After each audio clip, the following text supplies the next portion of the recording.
New York Knicks gumawa pala ng offer sa Suns para kay Kevin Durant. Hinaharap ni Jonathan Kuminga maaring ikagugulat ng Warrior fans. At Haliburton nag-react matapos ang game-winning shot.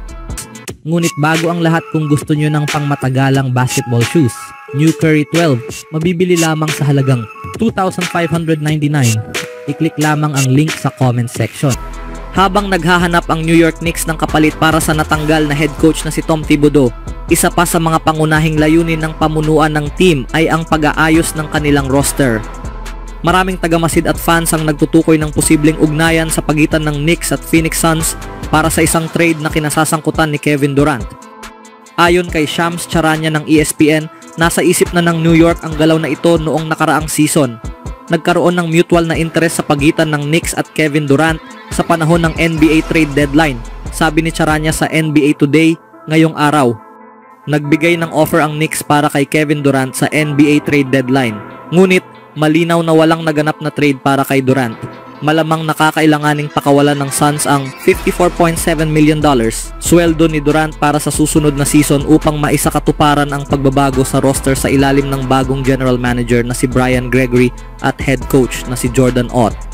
Si Durant na magta-37 taon sa Setyembre ay tiyak na gugustuhing maglaro para sa isang contender sa NBA Championship, habang ang Knicks naman ay nais gumawa ng malaking hakbang matapos manalo ng 51 laro at umabot sa Eastern Conference Finals. Isang madaling pagmamatch ay maaaring maganap sa isang trade na kinasasangkutan ni Karl Anthony Towns. Nakasaad sa Spotrac na siya ay kikita ng $53.1 million sa susunod na season. May natitirang isa pang taon si Towns sa kanyang kontrata bukod sa isang player option na maaaring umabot sa kabuuang $118 milyong. Ganon din ang sitwasyon sa isa pang posibleng target, si Giannis Antetokounmpo. Ang Milwaukee Bucks ay posibleng mapilitang i-trade ang kanilang star upang muling buhayin ang kanilang roster. Ang $54.1 million salary ni Antetokounmpo para sa susunod na season ay akma rin, at mayroon pa siyang isang taon sa kanyang kontrata kasama ang isang player option na maaaring umabot sa $121.2 million. Dagdag pa ni Charania, kailangan ng Knicks ng mas malalim na bench, isang bagay na magiging mahirap makamit kung itutuloy nila ang trade para kay Durant. Malamang na ang anumang lalim ng roster ay magagamit sa pagbuo ng trade, lalo na't naipamigay na nila ang 5 first round draft picks upang makuha si Mikal Bridges. Ang Suns ay nahirapan din sa ganitong issue matapos makuha sina Durant at Bradley Beal.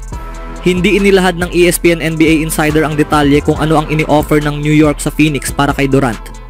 Bago ang trade deadline, iniulat na mas malapit na ang Suns sa isang kasunduan kasama ang Golden State Warriors, ngunit malinaw na ipinahiwatig ni Durant na ayaw na niyang bumalik sa dati niyang team.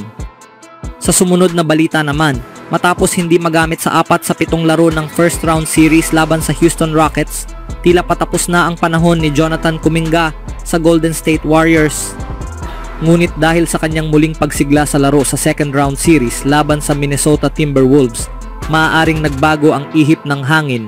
May lumalaking paniniwala na maaaring bumalik si Kuminga sa Warriors habang papasok siya sa restricted free agency ngayong off-season. Nagbigay ng mahalagang update si Warriors insider Monty Poole ng NBC Sports Bay Area tungkol sa kinabukasan ni Kuminga sa isang kamakailang episode ng Dubstock Podcast.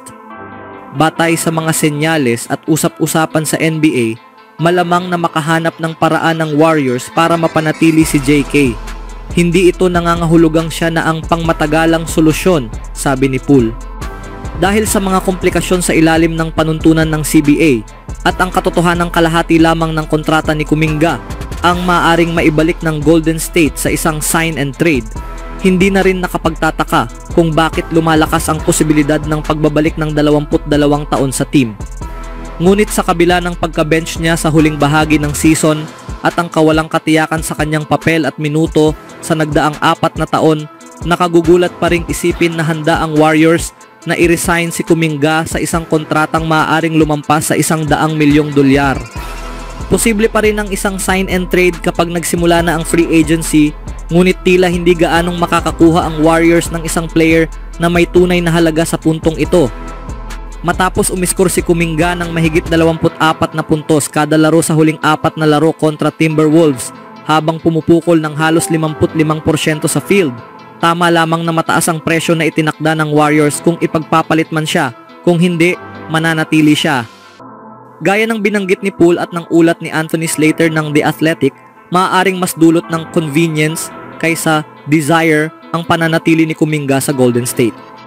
Maaaring pirmahan muli ng Warriors si Kuminga sa halagang $20 o 25 milyon kada taon, at kung hindi magiging maayos ang takbo, maaaring i-trade siya pagdating ng Disyembre. Matagal nang itinuturing ang Brooklyn Nets bilang potensyal na destinasyon para kay Kuminga, lalo't sila lang ang may sapat na cap space sa buong liga. Gayunpaman, tila ang Chicago Bulls ang mas interesado sa pagkuha sa former 7 overall pick. Nag-average siya ng 15.6 points, 4.6 rebounds, and 2.2 assists ngayong season, sa kabila ng paglalaro lamang sa 47 laro matapos ang 30 larong pagkawala dahil sa malubhang injury sa paa. Sa huling balita, nagpakitang gilas na naman si Tyrese Haliburton. Nagbalik mula sa 15 puntos na pagkakaiwan ang Indiana Pacers sa huling quarter nitong araw upang gulatin ang Oklahoma City Thunder sa unang laban ng NBA Finals. Tinapos ni Haliburton ang comeback sa isa na namang panalong jumper. Sa pagkakataong ito ay may natitirang ilang segundo sa orasan. Ito ang unang at tanging pagkakataon na nagkaroon ng kalamangan ang Indiana sa buong laro. Pero sapat ang natitirang sandali upang maselyuhan ang panalo. Nabigo ang Thunder sa kanilang desperadong alley-oop inbound play sa kabilang dulo at umalis ang Pacers sa Paycom Center na tagumpay habang nagulat ang buong crowd ng Oklahoma City. Si Haliburton ay nakapagpanalo na ng laro kontra Milwaukee Bucks, Cleveland Cavaliers, New York Knicks at ngayon ang Thunder sa parehong playoff run na ito, lahat sa pamamagitan ng mga clutch shots na nagtapos sa mga kahanga-hangang comeback victories. Ang panalong ito ay dumating sa pinakamalaking entablado ng basketball. Kailangan naming matutong manalo sa napakaraming iba't ibang paraan ngayong taon sa nakalipas na 2 taon, sabi ni Haliburton matapos ang laro. Napakaraming kakaibang paraan. Sobrang proud ako sa grupong ito. Matatag kami. Patuloy kaming naniniwala. Patuloy kaming nagtitiwala at nagkakaisa. Hindi pa tapos hanggat hindi tapos. Nagtapos siya na may 14 na puntos, 10 rebounds at 6 na assists sa panalong comeback kung saan 6 na players ng Pacers ang umiskor ng double figures. Wala ni isa ang umabot ng higit sa 17 puntos. Naputol ng Pacers ang napakahusay na araw ni League MVP Shai Gilgeous-Alexander na nagtala ng 38 puntos, 5 rebounds, 3 assists at 3 steals sa pagkatalo. Lubos na ikinagulat ng Thunder ang pagkatalo. Sila ang pinakamahusay na team sa regular season at paboritong manalo ng NBA title matapos ang impresibong pagdomina sa Western Conference Playoffs. Sa halos buong laro, ang Thunder ay umakto na parang sila nga ang malakas na paborito. Ano ang masasabi niyo sa game-winning shot ni Haliburton, mga kaibigan?